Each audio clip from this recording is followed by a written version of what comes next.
Welcome to Red, White, and Blue. From the right, I'm Gary Polland. And from the left, I'm David Jones. This week on Red, White, and Blue, the Bat Fan Grand Jury, an in-depth discussion. Was it an attempt to embarrass the Harris County District Attorney, or were they seeking the truth? Was it a well-orchestrated political hit designed to undercut Pat Likas and assist her primary opponent, Mike Anderson, or were there the apparent political overtones just merely a coincidence? All this and more with this week's In the Know guests. Joining us tonight are, first, David Mitcham, who is an attorney for one of the assistant district attorneys supposedly targeted by that grand jury. Mark Bennett of Bennett and Bennett, an attorney and former president of the Harris County Criminal Lawyers Association. And finally, last but not least, Ray Hunt, president of the Houston Police Officers Union. Gary, in August, a grand jury began investigating possible crimes related to evidence of intoxication collected by HPD and used in DWI prosecutions. In October, the district judge who picked that grand jury and appointed the foreperson denied the district attorney's office access to that grand jury. And over the course of the next 90 days, at least 3 assistant DAs were threatened with contempt of court for related conduct.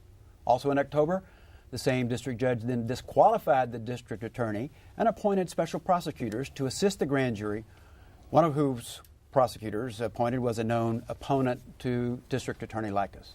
On November 28th, Pat Likas announced for re-election. On November 29th, 6 police organizations held a press conference and denounced her leadership. On November 30th, Mike Anderson, a former district judge, filed for DA in the Republican primary. And finally, on January the 31st of this year, the grand jury called it quits. They released a letter that said that they could find no crimes. They were bothered, however, by people who were looking at them in hallways, and one of them may have had their picture taken by an unknown person in the street. Yeah, well, that happens to all of us. But I want to ask first Ray Hunt. Ray, tell us about these bad vans. What is the purpose that we had them? What do they do? And was there any truth to the allegations that they just didn't function properly? First of all, the BAT van is a blood alcohol testing van. That's just the acronym for it. And this basically is a mobile DWI room. We have 2 DWI rooms right now in the city of Houston. One's at Central and one's in the far southeast. But this will allow a van to move closer to locations where they're targeting DWI violators and allow persons to be tested quicker than having to transport them to these 2 locations. As far as the information that they weren't accurate, all the information that I've seen from the Department of Public Safety and the tests show that the vans were accurate, the machines were accurate, and in fact that the machines would not even operate if they were at a certain temperature, which was what was under discussion as to whether or not they were malfunctioning because it was too hot in the van. And from a citizens and public safety perspective, what did a bad van do, and what did it mean for police protection if they were in the scene for the breath test? Well, it would definitely get a person tested quicker. As you probably know, a person gets intoxicated when they drink alcohol, and they detox the longer that you wait. So if you stop someone for a DWI and you want to get them tested as quickly as possible, because normally if someone is had not had a drink in a while, they detox at 0.02 per hour. So if, let's say, for example, they're at a 0.08 when you stop them, which is the legal limit in Texas, and it took you an hour to get them to be tested, when you got them tested, they'd probably be at a 0.06 if they were on the downswing. So it just allows the test to be done quicker. And I would guess that the attorneys would like that to be the case because you're getting more accurate information quicker. Very good. So, Mark Bennett, in August, as this grand jury is beginning to form, the district attorney's office released an alert to lawyers about, possible suspicious, instruments, suspicions of this instrument, so right? It's not. Did you tell the grand jury there was something wrong with the BAT vans? First of all, it's not a blood alcohol testing van. It's a breath alcohol testing van. They're testing breath. There are questions about how reliable the instrument is. The instrument isn't designed to go in this sort of mobile system. It's designed to be in a police station hooked up to main power. So, and Mr. Hood says that that DPS has said that they're okay. There was an unscientific test of the instruments by DPS after questions were raised. No, of course, I'm not the one who brought this to the attention of the grand jury, but somebody brought it to the attention of the grand jury, and there were different aspects of it that a grand jury might want to look into.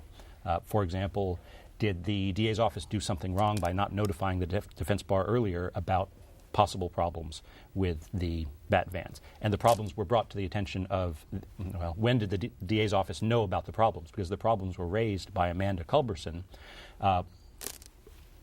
months before, maybe as early as March of 2000. I think you're right, but for the purposes of our discussion here, we know that in early August, the district attorney said to all of their staff, you should be aware that there's a problem here, we're looking at it. Right. We know further that later on in August, an official announcement was given to every lawyer who had a DWI case, hey, we're disclosing this to you. So what exactly would the district attorney need to do here that they didn't do?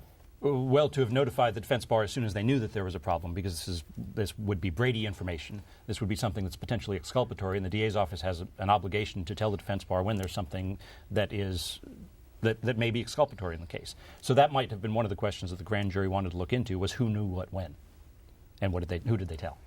So, but remember, the DA did a 180 also. At first, she came out and said that the information was probably not reliable, and then later came back and said, I've been provided information that in fact shows that they are reliable tests and that the tests are accurate that are given in the vans. in fact, she said, I have no faith in HPD's administration of these things at one point, which was just manna from heaven for criminal defense lawyers who are trying cases against HPD, because suddenly the DA has no confidence in the people who are witnesses in most of the DA's cases in county court and district court. And then when she got the facts, she did a 180. Then she changed her mind. Well, When I don't know about the facts, but she changed her mind. But Mr. Hunt, you're a leader now, president of the Houston Police Officers Union. You have to be happy that this grand jury said, well, there's no criminal conduct as far as we can tell from the administration of the... I have no information that tells us that that's what the grand jury was looking at. I believe if the grand jury saw the same information that we saw from the DPS, that there would have been no inquiry on this. I don't know what took place in the grand jury, but I don't believe that the grand jury was questioning as to whether or not the bat vans were accurate. I think it may have been something else going on, something with maybe contracts and why people were terminated. I don't know, but I really don't believe it had to do with the accuracy of the bat vans. Maybe David Mitcham knows. Maybe maybe you can tell us. What, the inner workings of the grand jury? Well, what exactly were they interested in? You had a client that was exposed there. Well, it appeared to me that there was impropriety up and down the line with this grand jury. It appeared to be, from what I was able to observe during the controversy, that there was political motivations involved. The individuals that were composed of this grand jury appeared to be politically motivated in their agenda. How did you find that out? Over the course of the litigation that transpired when they had arrested my client for asserting a constitutional right before the grand jury without any basis in law whatsoever, which from my perspective looks like official oppression under color of law. And I'm hoping the Texas Rangers will be investigating that over the course of their investigation. The assistant district attorney that I represented was cooperating with the grand jury, provided the grand jury with 1,300 documents, was willing to cooperate further, but was being subjected to basically an inquisition by this grand jury. In my view, this grand jury was what is referred to as a runaway grand jury, and this one had a political agenda, or at least some members of the grand jury certainly did, in my view. And they had put my client in a posture of having to answer questions about 1,300 emails that were provided to the grand jury without any protections whatsoever, as she appeared to be a target of their investigation. There was no limited immunity proffered. There was no protections to the client whatsoever in going into it, and so she asserted her constitutional right to remain silent. Then, improperly, this information was broadcast to the media, apparently, or what appears to be, from some individuals within the grand jury, because they were the only ones who knew about it. The assistant district attorney was then improperly arrested and paraded before the media, who were laying in wait, apparently also being advised as to what she was going to say from the information that was within the grand jury. This then was taken up to the 185th District Court. Later the court evaluated whether or not the assertion of the Constitution's right to remain silent was proper in this case. It was determined that it was, and so she was not held in contempt. And that was that. Later, when they evaluated the case, they found no reasonable suspicion or probable cause to believe that a crime had been committed, and yet they engage in a press conference Now, when is the last time you had a grand jury engaging in a press conference? Also, it's a question in my mind as to whether or not it's the grand jury or just the grand jury foreman. The grand jury foreperson who was politically connected to the opposition of the sitting grand juror, or the sitting district attorney, Judge Likas, had connections to the opponent to Judge Likas, my good friend, Judge Anderson. And I don't want to cast any aspersions whatsoever personally to Judge Anderson, because I'm sure he would not be involved in anything of this nature. No, so we have a leader of a police organization, leader of a defense bar. Somebody dot the I's, cross the T's about, if you can, in support of David Mitcham's argument that this was a political hit on the DA. Okay, so if I may, Mr. Hunt. Sure. I think the best argument for this being a political action is that David's client was neither indicted nor immunized, that she wasn't charged, and that they didn't want her testimony badly enough just to simply say, okay, you can come in and talk to us, and we're not going to use those words against you, which wouldn't have cost the special prosecutor anything. And if they had actually wanted to get information from her rather than make a big public spectacle of her, they could have done that. They could have said, okay, we understand you have concerns, you shouldn't have concerns, but we're going to immunize you, so come on in and talk. If they'd wanted to get information, that's what they would have done. Whereas if they wanted to make it look like there's something dirty in the DA's office, what they would have done was make a show of a citizen exercising her constitutional right to remain silent when the government wants to question her. Which is kind of exactly what they did, Ray. Yeah, well, I think that everybody's focusing on believing that they know what questions were being asked from the grand jury, and I don't think anybody knows that except, maybe his client, but no one else knows what was being asked there. And I'm just not convinced that grand jury was questioning whether or not these bat bans are accurate. I think there may have been something else going on there. And until you know what questions are being asked, how could you possibly say something's politically motivated? But it wouldn't be fair to say, Ray, if you look at the way everything kind of laid out, it sure looks fishy. It looked fishy that the grand jury, that the foreman came out and said that. And, we at the union have no reason to fault anyone for saying that they have a constitutional right to remain silent. We do that all the time. The grand jury is just an investigative tool for the investigative side, and we don't have any problem with anybody asserting that. I think it just kind of shocked the public because they're not used to that happening. Haven't some of your officers had problems with grand juries before? Absolutely. I've been in front of a grand jury, and if you're up there and you can kind of tell the tone where it's going whenever a grand juror is asking you a question, and if you believe that someone is trying to do something or put words in your mouth, I would have no problem at all in asserting my constitutional right to remain silent. Well, what shocked the public was the broadcast of my client's assertion of her constitutional right to remain silent, and whoever did that violated the oath that they took to be secret in the grand jury proceedings. There's another thing that's very peculiar about the proceedings that were involved in this case. The normal procedure when a district attorney's office is being investigated is that the matter is referred to the Attorney General in Austin, a neutral prosecutor from another jurisdiction not tied in with the local politics is then brought in along typically with a Texas Ranger to spearhead an investigation. Therefore, you can avoid the appearance of impropriety.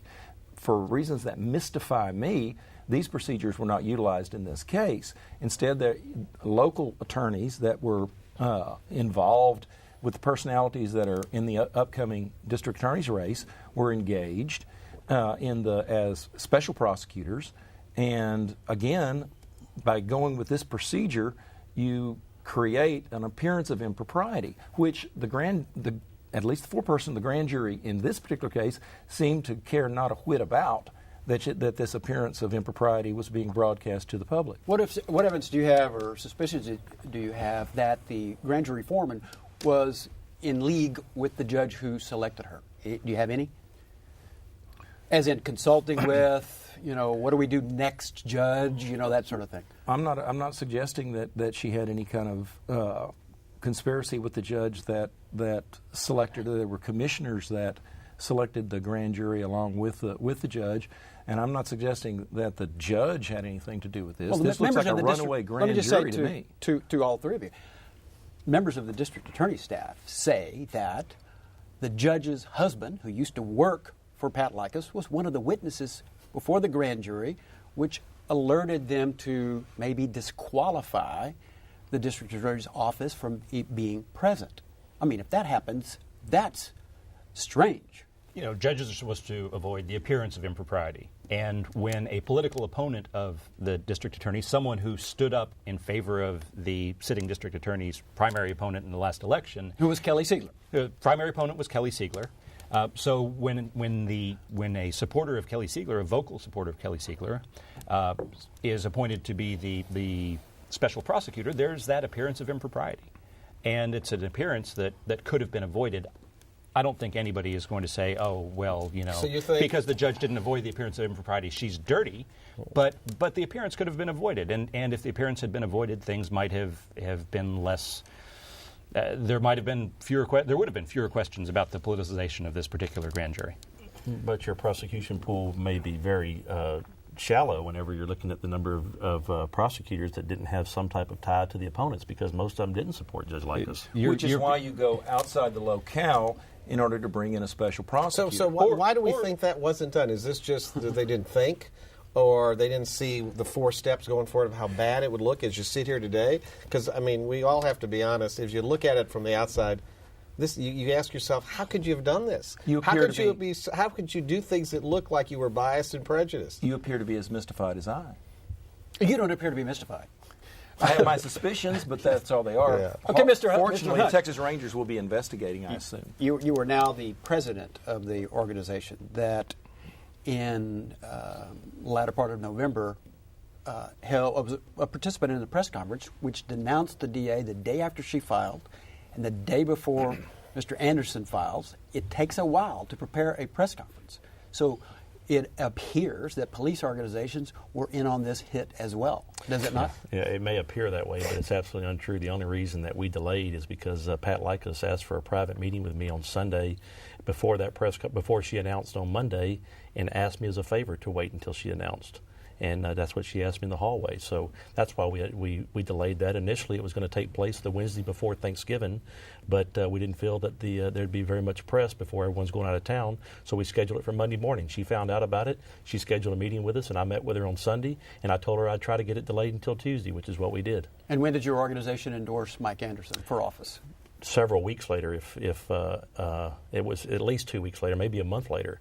But we just recently did that. But that was by your PAC, that wasn't by your organization. Yeah, that was by our PAC, our entire organization. 61% of our people participate in PAC. So about 61% of our organization endorsed Mike Anderson. I've read news stories where you're quoted as saying some pretty harsh things about the district attorney. I mean, it almost sounds personal. I stand by all of them. You know, we tried for 3 years to make inroads with Pat Likas and to have some type of working relationship whenever we had DAs who said, I'm not taking that charge, and we believe that the penal code supported the charge, and we just never could make any inroads there to even discuss it. Under the previous DAs, if you asked for a letter of refusal, that sent off all kinds of bells and whistles because Chuck Rosenthal and Johnny Holmes would personally review those. Now you ask for one, they care less. They say, all right, come on, get it, because they know that they're going to be supported by upper management. We just don't believe that police officers are getting a fair shake by Judge Likas. So David Mitcham, Mr. Hunt says that basically Judge Likas has turned over the DA's office to the defense bar, and that you and the rest of us are running the criminal justice. We're running criminal justice now. Did you know that? I'm stunned because that's not been my experience down at the courthouse. It appears to me that Judge Likas has done, in my opinion, a good job as district attorney, and I say that as a Democrat. I have no dog in this fight. I assume the Democratic Party is going to produce a worthy candidate, but I have to say that Judge Likas has come up with a number of innovative programs, and if the police officers have a problem with it, I guess they get to vote whoever they want to. As my understanding, Judge Likas was also the head of the district attorney's office that was prosecuting some of the members of the board of Mr. Hunt's organization for stealing. And so I could see why they would be a little sore about that. I'm glad you brought that up because just before we did our endorsement of Mike Anderson, we had 3 months before that created plaques to honor the DAs who prosecuted those persons because Houston police officers don't like crooks any more than you do.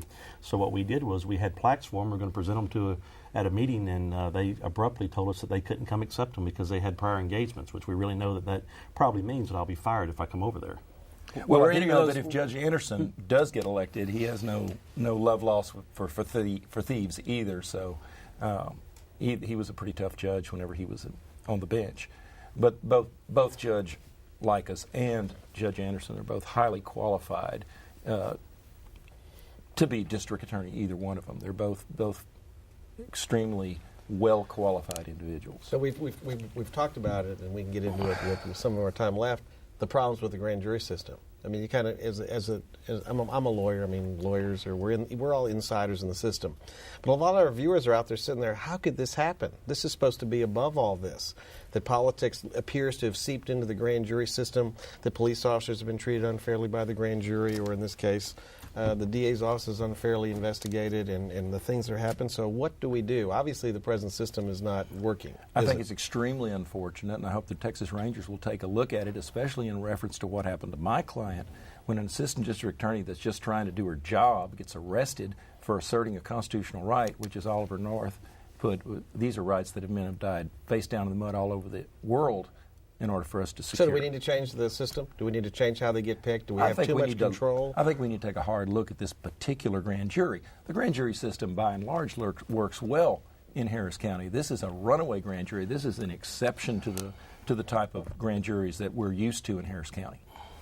Mark? You got to consider that we don't have a U.S. constitutional right to a grand jury. We have a Texas constitutional right to a grand jury. And the grand jury, even when it's not working right, generally works pretty well to do what it's supposed to do, which is to screen out a few of the cases before people even get charged. I was talking to a prosecutor today who commented that one Harris County district judge had chosen her grand jury from the jury pool instead of from the list of cronies that usually comprise grand juries. And as a result, this was an experienced Harris County prosecutor who had also been in the defense bar. He thought that that grand jury had done a better job, had looked more carefully at the cases that needed close attention while quickly passing on the cases quickly indicting the cases that didn't need the close attention. That because these folks hadn't served on 10 different grand juries, they were looking at it with fresh eyes, and they were doing a really good job because of that. Grand jury doesn't need experts, and it's probably a good place not to have experts. So, Ray, do you think we should just pick them from the regular jury pool? I think that overall the grand jury system works. I think what's going on over there right now, and this is not just a political statement, I think that we have a serious leadership and a lacking of professionalism at the very top of the district attorney's office, and I think it's just trickling down from there. I think you can see it in the latest news conferences where she walks off the stage when people are asking her questions. I just think that there's problems over there, and I think it starts with Pat Likas. She certainly seems to be struggling with something over there. It could be, and as it's suggested by David Mitcham and others, that she's angry because she has been the object of this scrutiny and this investigation by people who she knows cannot stand her. All right. Now that would make somebody angry, and now she's been disqualified. She was disqualified. Her office was disqualified from presenting evidence before a grand jury. Now we have a grand jury that was connected to political opponents. There is something called a court of inquiry that would have the power to come in and solve, perhaps the problem that we're discussing here, which is basically that we came close to being a little banana republic-y just a few days ago. A court of inquiry would be a step in the right direction. Of course, I have a great deal of faith in the Texas Rangers as well. We'll see what they have to say if they take a look at these issues. So was public safety at all jeopardized because of the way that the district attorney's office handled the bad inquiry? Have DWIs been lost because of this? I believe that public safety has been greatly jeopardized under Pat Likas. And just recently, we finally got inroads to Jim Leitner, and I have a direct phone number to him now. In the last 3 weeks, I presented 3 cases to him that have been denied by assistant district attorneys, and all 3 have been overturned and filed because they realized that there was problems there. That sounds like progress, right? It is progress, but again, it's not coming from Judge Likas. It's coming from her number one assistant. Well, maybe she told him to do it. We don't. She's in charge. She is in charge. Yes. But the fact that, and you brought up the issue about her prosecuting 2 of our people, and it really bothers me because she also posted that on her website, which tells me that she has 0 investigative experience if she truly believes that that's the case. It's just it was a ridiculous statement that she put out there. It was a ridiculous statement that people are continuing to say, we're the ones that turned those thieves in. We're the ones that say we want them prosecuted to the fullest extent of the law, and we're the ones that honor the 2 prosecutors that worked so hard to prosecute those people and send one of them to prison for 20 years. So it was just ridiculous for Pat Likas to make that statement and to put it on her website, and it just shows the unprofessional that we have coming from the district attorney's office. So could she lose this primary? Anybody we have a minute, so just jump in and tell us what you think. Well, speaking of ridiculous statements, how do you explain public safety being jeopardized with the crime rate going down? well, the crime rate's going down nationwide, but I'm saying that there are people out there who are not getting charges filed. We have people who just recently plowed into people and left the country because the district attorney's office would not put them in jail for plowing into a family and killing them.